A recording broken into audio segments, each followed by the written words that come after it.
Hello everyone. Episode 2 of Wise Talk is titled The Critical Role That Teams Will Play in the Future of Work and How Wellbeing Impacts Team Success. In this episode, our co-founder and Chief Wellbeing Officer, Bobby Hartshorn, is joined by our special guest and team specialist, Andy Fieldhouse of the Team Space.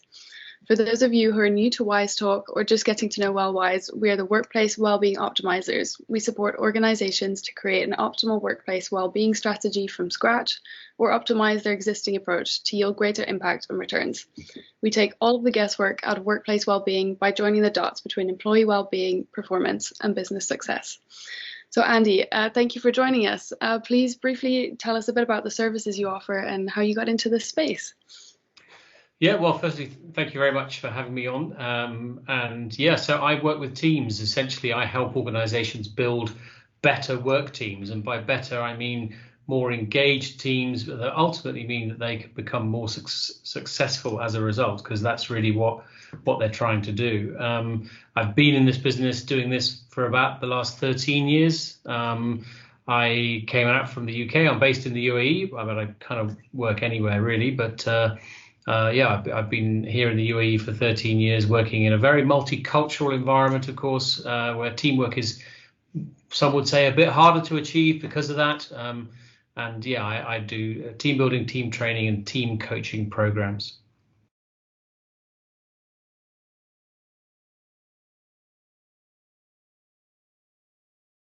So Andy, what does a high-performing team look like? What traits should we be looking for? So I think that the main thing there is the word performing. Ultimately, teams are formed because individually we can't do things. So businesses have teams to try and achieve what they're there to achieve. So that's the first measure, really, is what is their success? Are they hitting their numbers? Are they overachieving? Are they actually doing what they're there to do? But in order to be able to do that, there's a lot that needs to go on in how the team works together. And I often quote the title of a book by an NFL coach, Bill Walsh, who wrote an amazing book about how he led the San Francisco 49ers to Super Bowl success in the 1980s. And the title of his book is The Score Takes Care of Itself. And the point being is that if you just focus on the scoreboard and all you're trying to do is chase results, it's going to be harder and you may not be as successful as if you actually get the teamwork right first. You get that in place and the score will come, and before you know, oh golly, we're actually there. So my belief is that focusing on how the team works together is as important, if not more important. And really, it's very important to remember that everyone who is in a company is choosing to be there. And that's a fundamental thing, that you've got to answer that question of why should I be here and why should I do what's expected of me and even do more than is expected. So great teams are ones that are full of people that are engaged and committed and have a desire to do even more than is expected of them for whatever reason. And that's the magic sauce around creating purpose and answering questions around what's in it for me and motivating the team so that they support each other, they collaborate well, that they can, it may be stormy, there may be conflict, but it's good conflict where they're able to sort of sort things out, and the energy of the team is focused on achieving the results rather than dealing with all the distractions of poor teamwork.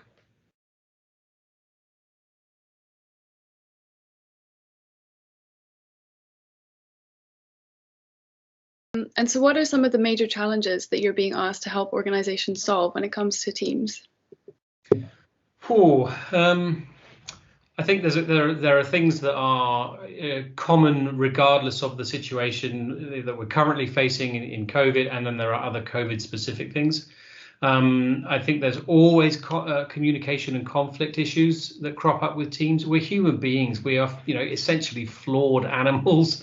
We're driven by very primeval, very strong forces that get in the way sometimes. So that there's communication and conflict issues. Again, silos. We're working in silos. I hear this a lot, and again, that speaks to me about what's behind that. Have you not sold the higher purpose of the whole organization to the different silos so they really understand how to work better together? But at the moment with COVID, this isolation has been really tricky. I think we're learning to cope, and actually there's a lot of sort of working remotely that works, but the overriding thing now is the desire to get back together and promote, working even in a hybrid way, face to face. And a lot of the work I'm doing at the moment is teams seeing the opportunity to take a conscious step away from the coalface, because let's face it, they've been, they've been hell for leather just coping for the last 2 years. And now they're like taking this moment to kind of go, oh, maybe we can start being back in the room or doing what we're doing, and taking that lens away from the work and onto the team. What's happening? What's our dynamic? What are we going to do next? What do we need to leave behind? How should we address any problems that have arisen, and take this opportunity to do so? And with that focus on teams and bringing people back together, Bobby, what's the role of well-being in teams?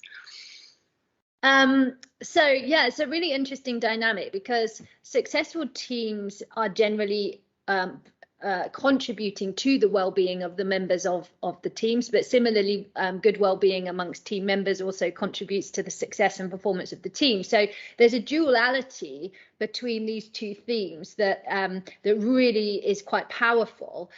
Relationships are one of the foundational pillars of well-being. So in that very nature, team is all about relationships and the dynamics between people. And when those dynamics are really healthy, and we're achieving things together, and we have a sense of belonging, and we have a common goal and a common purpose, that can have an incredibly dramatic and positive effect on personal well-being and team performance.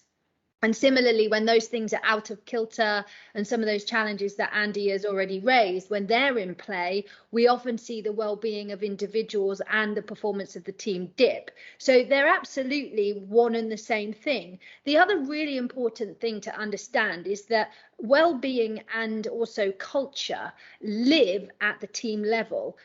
An organization can aspire to have features of a corporate culture, but fundamentally how successful that is determined by how well that exists and lives and breathes at the team level. And so it's really important to invest in teams and not to overlook them as a critical part of what it is the organization is trying to achieve, and the type of working environment that they would like to set, which sets people up for success. So yeah, absolutely. Well-being and teams are absolutely interlinked. Can I make a point there, just to sort of follow on? I think a lot of teams, or people in companies and in teams, think they don't have control over what they can do and how they decide what their culture is. Oh, well, the company is going to dictate it, and that's what we have to do, which is wrong. Yes, you have to not contradict company values and things like that, but within that framework, you very much have control over your destiny as a team. Even if it's just a small team of 2, 3, 4 people, you can consciously design what you want it to be. And absolutely, as Bobby is saying, that really contributes to kind of the concept of well-being for people within the team. If you decide how you want to be and what you stand for and what you will accept and not accept together as a team.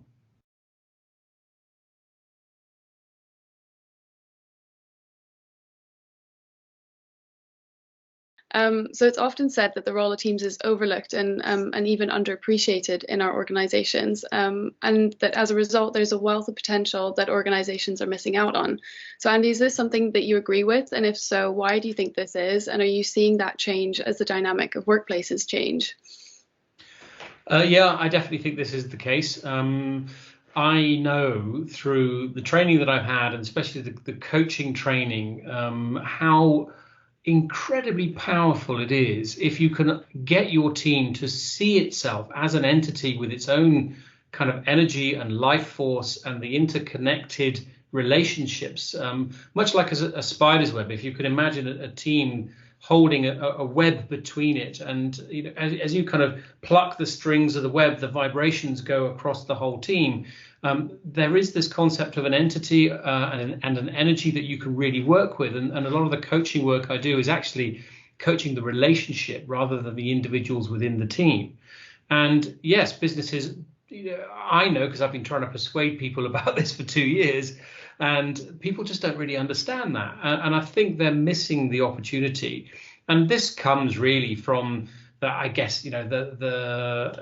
kind of legacy of 1980s management and 20th century ways of doing things and hierarchies and processes. And we were very business and results focused. And as I said before, if you can actually understand that, if you can really answer some of the issues that can happen when teams aren't quite functional by focusing on the team and this concept of team well-being, work with that energy and that entity and support the relationships, and answer that question again of why am I here, why am I doing this, because I've got a choice.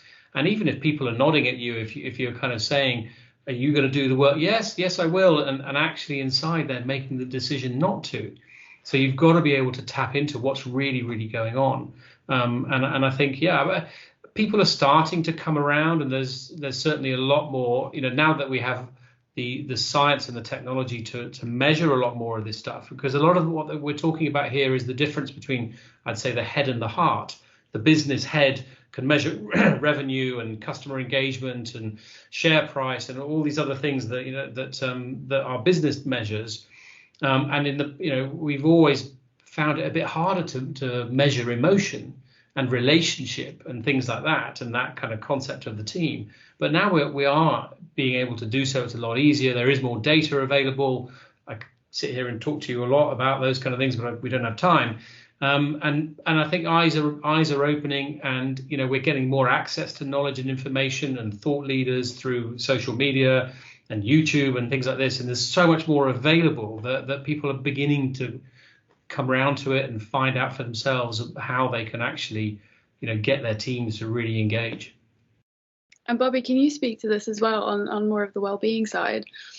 Yeah, it's also a similar shift in the conversation around well-being. I mean, traditionally, probably in the last 20 years or so, the sort of 1990s approach to well-being has really been focused on nudging individuals, top-down corporate strategies and support systems and things that are on offer for individuals to take as and when it suits them, and to engage with as and when it suits them. But the reality is, and what's been emerging in the past sort of 4 or 5 years in the research, is that actually well-being lives at 3 levels. The first level is, of course, the individual level. The second level is the teams or the small group community level. And then it's the corporate level. And really that's a shift. That's an evolution in the past couple of years, where we've never really asked a question about how should the well-being dynamics of a team play into the life of an individual and the well-being of individual, and similarly contribute to organizational success. And that is now a rhetoric that started to come in, and it's going to be critical for managers to develop skills in that space, much, repeating what Andy's saying, not so much just focusing on meeting targets and exceeding budgets, budgeting expectations, but actually, how can I work with my team? How can I get the best from my team? And that is about humanity and about humanness and tapping into that. And it's been an area really that's sadly been quite neglected till date, but is going to be a huge focus in 2022. I expect a significant increase in training around psychological safety, mental health, emotional intelligence, supporting employees, supporting team members, etc., building team dynamics. And so those evolutions are really coming into play in 2022. And it should certainly, in my recommendation, be where organizations are looking to evolve skills for the future of work.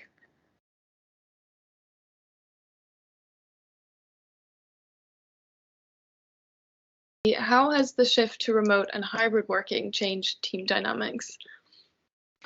It's been an interesting one. I think when COVID started, there were obviously some people doing it already before COVID, but not many.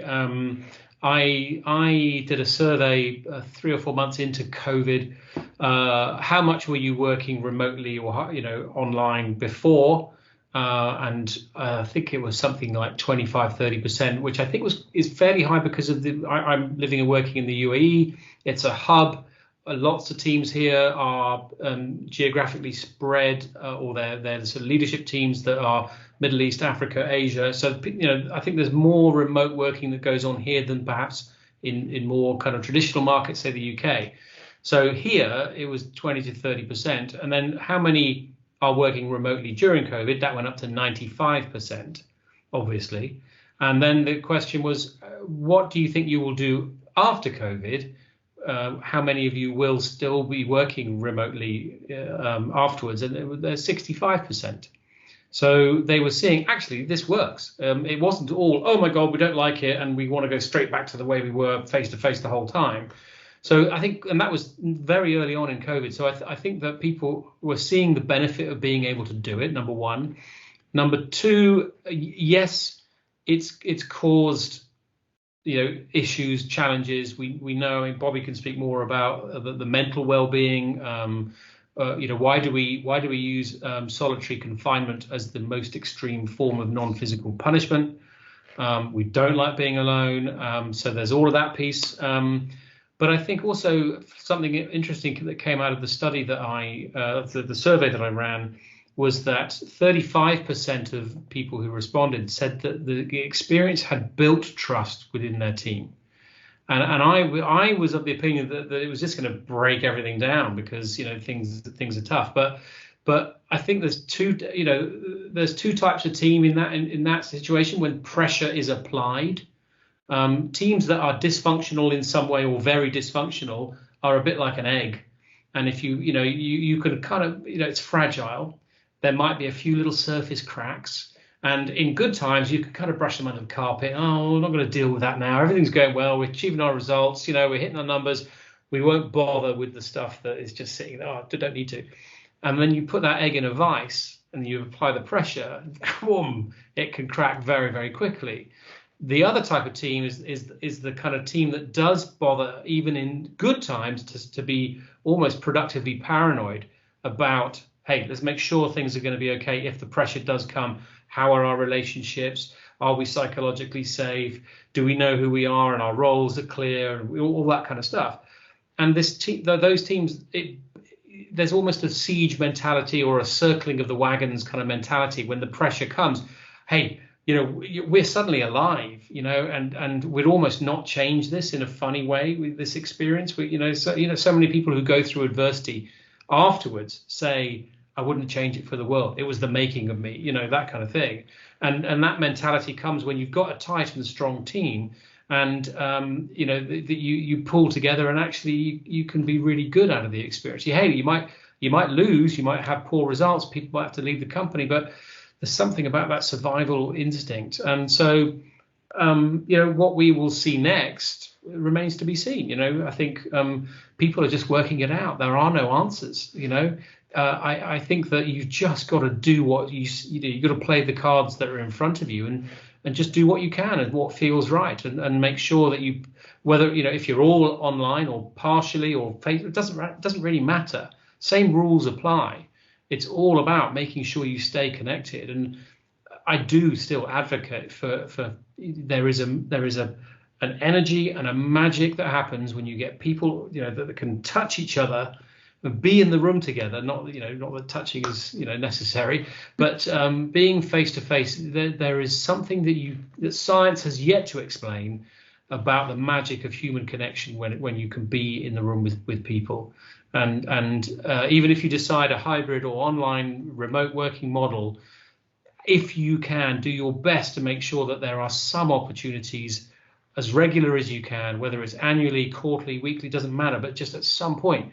I have been in rooms with teams who are getting back in the room now for the first time in 2 years, and I can't tell you what it's like to see them, re-engage with each other, and the hugs and the smiles and the energy that comes. It's infectious. And whatever you decide to do with your team, try and find time to get together.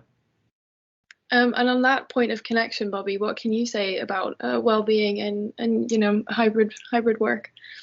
It's a really interesting one, and look, I don't think there's a perfect answer to this, because ultimately every team, every individual, every organization, and the nature of the work is different, and how one person or one team or one organization thrives and achieves its best is going to be very different to the next. And so I suppose there's kind of I think we've seen two quite worrying responses to this, which is organizations have been asking each other, well, what are you going to do? Well, what are you going to do? And it's a case of keeping up with the Joneses and not upsetting the apple cart. Well, the question that organizations should be asking themselves is, well, how are we going to get the best from our teams, from our employees, and from our organization? What's right for us? Don't worry what everybody else is up to. That's what's right for them, or maybe not. And the other thing that I've seen that has been quite worrying is, I think because we've ended up, as always happens with these situations, with a for hybrid / remote and against hybrid / remote kind of two sides of this story. Corporations have seen this creating sort of discontent and arguments amongst their employees, and so they've come down with a heavy hand on one side of that or the other. We're definitely going to be a hybrid remote organization, or we're definitely not. And when that happens, you've removed this wonderful opportunity that has been created by this situation, which is to say, it doesn't have to be a singular response from the organization. It might well be that it makes absolute sense for team A to be a fully remote team, and that's what they want, and that's how they can perform to their best.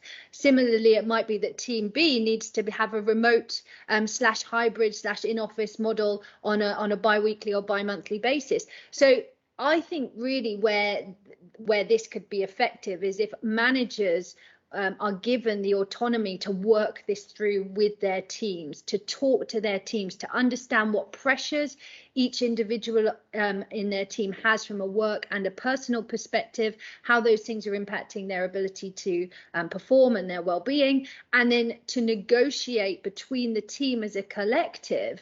This is how we think we are going to perform best moving forward. And also accept that the first time they do that, they might not get it right, that they might think model, X is what they need. But actually, when they put that into practice for 3 or 4 weeks, they go, maybe we just need to dial up a little bit of this and turn a bit of this off, because actually this outcome has happened that we would never have predicted. So I think there's a degree of, let's have some patience. Let's give some control and some empowerment to team leaders and to teams to work this out for themselves. And then let some trial and improvement happen. And that will certainly be very empowering for teams, and will definitely improve well-being and a sense of flexibility and control, and having your say and give and take within teams, and building that trust. Definitely an opportunity here, not something to be feared. And also, that going back to that point around psychological safety, if you can say, let's try this. If it doesn't work, we get it wrong, it's okay. Rather than, we couldn't possibly. The thought of failure is too much. You've got that freedom to experiment and innovate and try things and admit you didn't quite get them right. Is a really healthy way of finding the right way. Eventually, it might just take a little while, but and I completely agree around the kind of flexibility and bespoke nature of let people find out and decide for themselves. Within guidelines, within frameworks. But I think there's also this thing about trust and trusting your employees. And I've worked in companies where there's been zero trust of people. And I worked in a company where I was expected to be there till like 8 o'clock at night. And it was a real hard environment to work in, and very, and it was successful, but kind of at what cost? And I remember leaving my jacket on the back of my chair and my computer on with my papers on my desk, looking like I'm somewhere in the building, and sneaking out at 7 o'clock at night. 7 o'clock at night, having been there since 7 or 8 o'clock in the morning, and like, I don't want to be seen to be leaving early, And it's like, what? Can you imagine what's that doing for my my stress and well-being levels? And am I really concentrating on my work, or am I more concentrating on what the company wants me to be like? Definitely.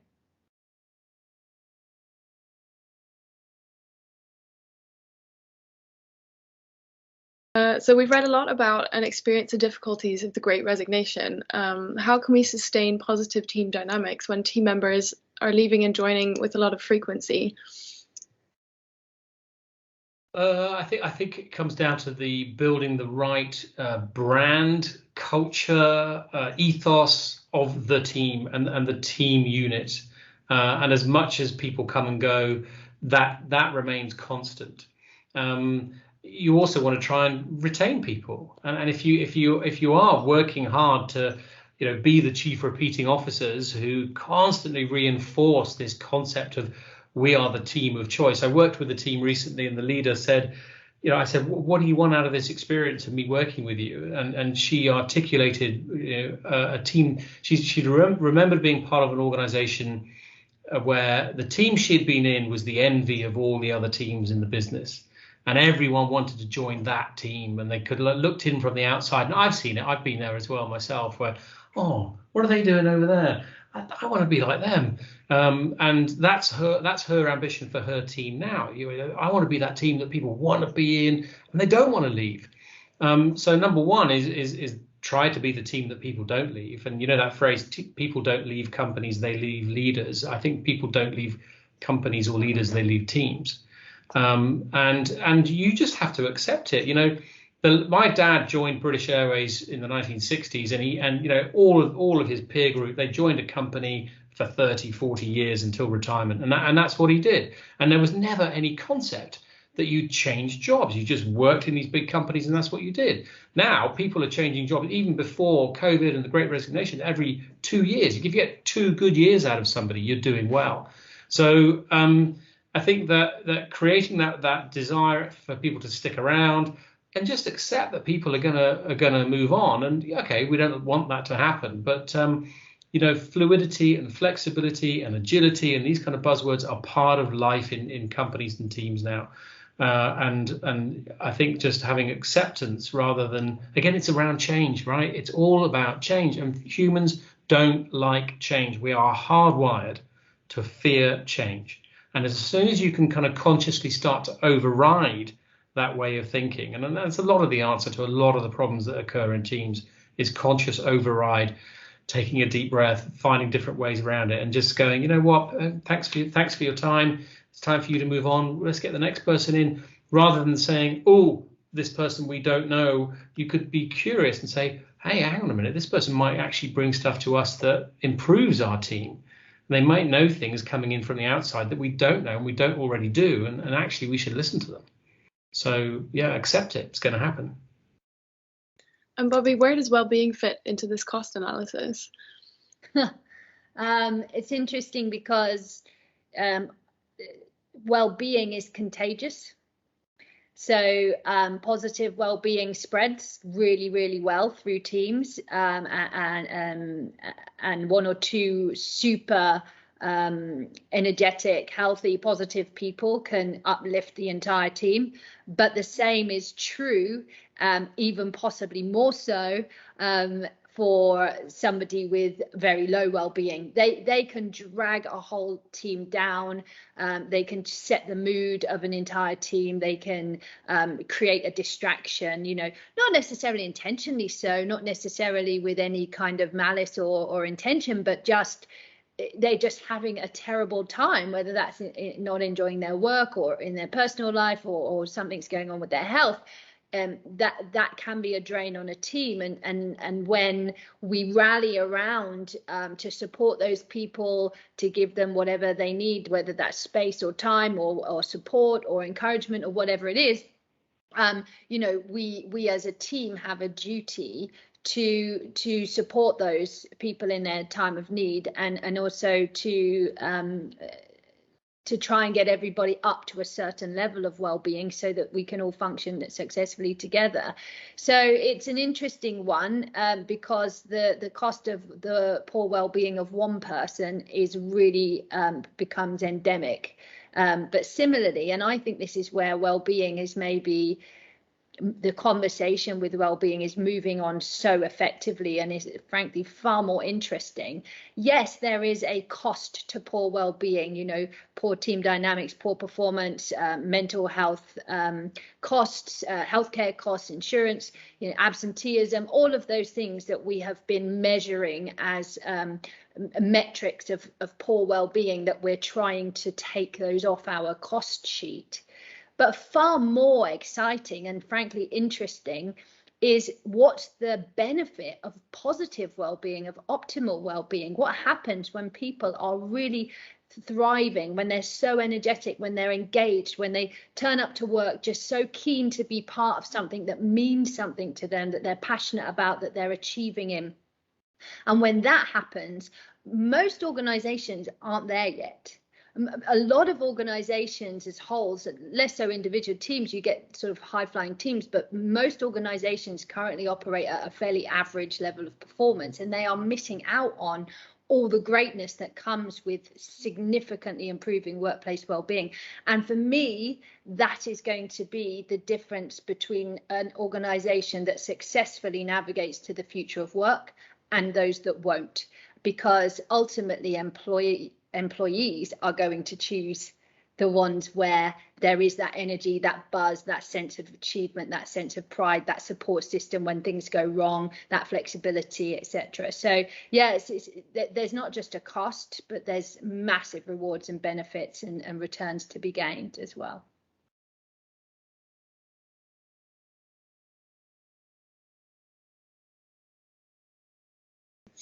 Finally, Andy, for team leaders and managers looking to develop their teams, what further reading do you recommend? Well, my book, of course, I'm going to say that.